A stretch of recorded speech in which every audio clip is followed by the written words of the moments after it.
After listening test, take time to read the questions by using the pause button. You will hear people talking in 8 different situations. For questions 1 to 8, choose the best answer, A, B, or C. 1. You hear 2 friends talking about a book. What does the boy like about it? A. It's short. B. It's educational. C. It's amusing. It's unusual to see you reading a book on science. I've read that too. What do you think of it? This? I got it for my birthday. It's written in a way that's supposed to be funny, with cartoons and stuff. I think my older brother thought it'd be good for me.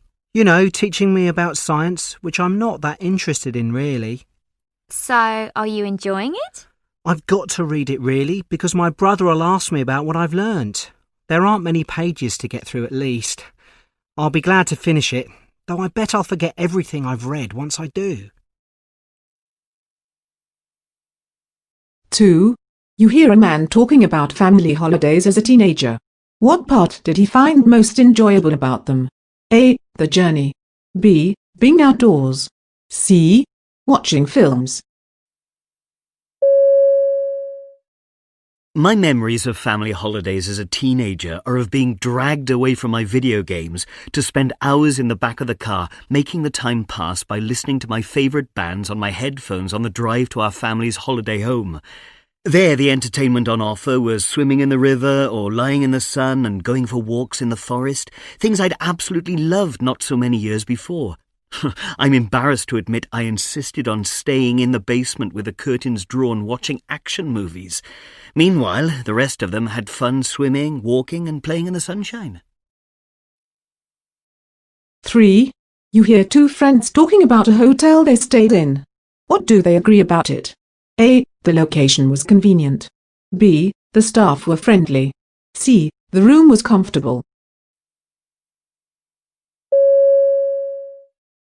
I don't think I'd recommend that hotel to anyone. You can't expect luxury for that price. Anyway, it was easy to get into the city centre, so we managed to see all the sights. It was a good starting point for exploring, but the people working there weren't terribly helpful when we asked them for directions. The lady on the reception desk was nice, I thought, and you must admit she gave us a room overlooking the garden at the back. It's a shame about that tiny bathroom, though.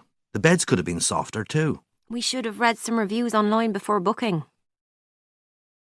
4. You hear a woman talking about a new film.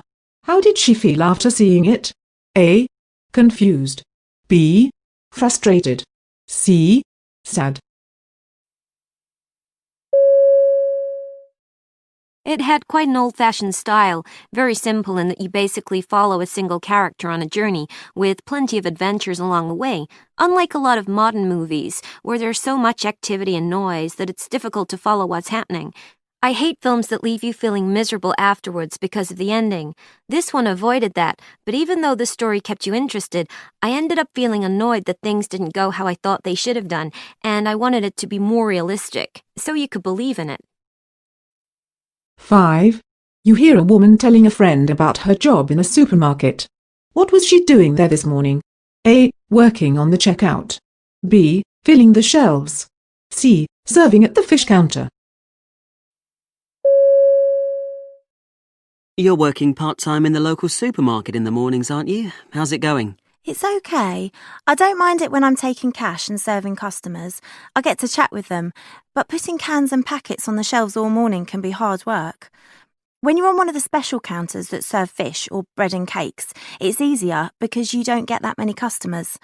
I hope I get put on there again tomorrow like I was today. I spotted some lovely fresh prawns and bought them with my staff discount. Working in a supermarket has its advantages. 6. You hear a man talking about a band he saw at a concert. What is he critical of? A. The image of the band. B. The quality of the music. C. The length of the show.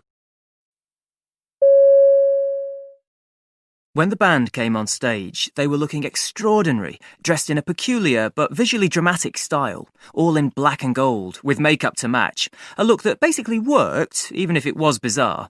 The concert soon got going, and when they played their biggest hits, the talent of this group of musicians was apparent to all, with an astonishing version of She's Got That Thing. It seemed they were just getting warmed up when they left the stage, and despite calls for more, never returned, leaving many a bit let down after the high spirits of such a brief performance. 7. You hear a sports instructor giving advice. What is he doing? A. Giving feedback on a technique they've tried. B. Describing a technique they might find useful. C. Explaining why a technique might be inappropriate. One technique you can learn is how to float at your body's true length, which will let you move more smoothly through the water. Take a relaxed breath, fall forward onto your chest and lie flat. Extend your arms over your head so that your arms and legs reach their full length. You'll find your legs will sink, which is natural, but reduces speed. You'll want to lift your head. Try not to, and instead push your chest down. Your hips will lift and, to a certain extent, so will your lower half. As your lungs fill with air, you can float at your natural body length. 8. You hear a woman talking about being at university. What surprised her about it? A. How quickly time passed. B. How much money she spent. C. How many friends she made. At university, it was important to remember I was there to get a degree because there were lots of other activities to do. I only ever missed the occasional lecture, which is a bad habit to get into. I never had enough money to go out anyway. I was studying in the evenings a lot of the time. I didn't think the whole thing would go by so rapidly, and before I knew it, I'd graduated. I'm going to make sure I keep in touch with the people on my course. They were great fun, and I needed discipline not to just try and have a good time.